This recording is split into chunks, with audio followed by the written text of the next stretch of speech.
માણસ એમના શાંતિથી બેઠો છે અને માણસને એવો વિચાર આવે કે ચાલ મંદિરે દર્શન કરી આવું, તો સમજવાનું સદગુરુએ કૃપા કરી છે.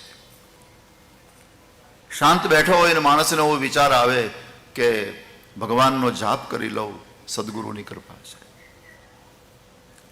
માણસ શાંત બેઠો હોય ને એવો વિચાર એને આવે કે ઘરમાં સારું પુસ્તક પડ્યું છે, થોડી વાર વાંચી લઉં, સમજવાનું સદગુરુએ કૃપા કરી છે.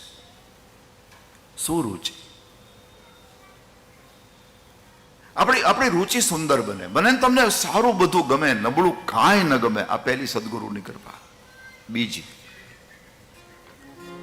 સુવાસ. જ્યારે માણસને બધું સારું જ ગમે ત્યારે એના જીવનમાંથી એક સુગંધ નીકળે છે, આંતરિક સુવાસ. પેલી બહારી સુવાસ નહીં, જે બોલો કોઈ આમ સેન્ટ છાંટીને આવે અત્તર, એ નહીં. આંતરિક સુગંધ.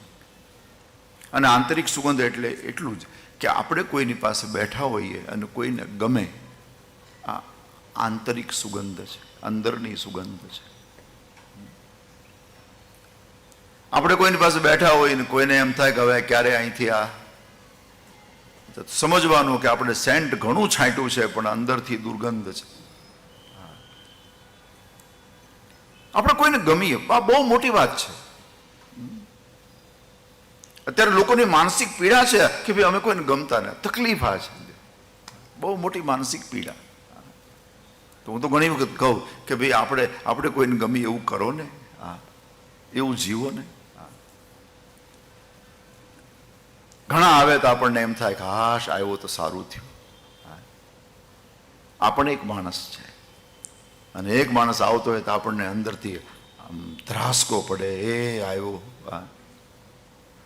આપણે એક માણસ છે. સુવાસ. આપણે ત્યાં ગામડામાં છે ને, દુકાનના ઓટલે ઘણા એમના બેસી રહે અને એમાં પાછા માથા ભારે હોય અને આ પેલું પેપર મંગાવે, લઈને કાંઈ, અને 2 કલાક પેપર વાંચીને ઘરે જાય. પણ ઓલો વેપારી કંટાળી જાય. પછી વેપારી શું કરે? મરચાની ભૂકીનું ખાલી બારદાન હોય એ ખંખે, એટલે ઓલો છીક ખાતો ખાતો જતો. આ દુર્ગંધ મારતું જીવન છે. આપણે કોઈને ગમીએ નહીં એ સમજવાનું કે અંદરથી દુર્ગંધ છે. તો બીજી વસ્તુ સુવાસ, અને ત્રીજી વસ્તુ સરસતા. સુરુચિ, સુવાસ, સરસ. સરસ એટલે આપણે ત્યાં સરસ શબ્દનો અર્થ લોકો એવો કરે સુંદર, પણ સાહિત્યમાં આ અર્થ ન નીકળે. સરસ એટલે રસવાળું, સરસ, જે રસમય છે. કોઈ એમ કહે કે ભાઈ આ માઇક કેટલું સરસ, તો એ શબ્દની દ્રષ્ટિએ બરાબર નથી. સુંદર હોઈ શકે. કોઈ એમ કહે કે ભાઈ આ ફળ કેટલું સરસ, તો એ બરાબર, એમાં રસ છે. આ કેરી કેટલી સરસ છે, તો એમાં રસ. સરસ શબ્દનો અર્થ થાય છે રસમય. એટલે માણસનું જીવન રસમય બને. બસ આજે વર્તમાનમાં સૌથી મોટી તકલીફ, જીવન નીરસ બની ગયા છે.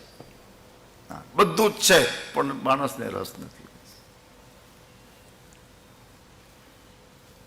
હવે જીવનને સરસ બનાવવા માટે કોઈ સંતનો આશ્રય લેવો પડશે, રસમય બનાવવા માટે. નહીં તો થાય શું કે માણસનું જીવન બોજ બની જાય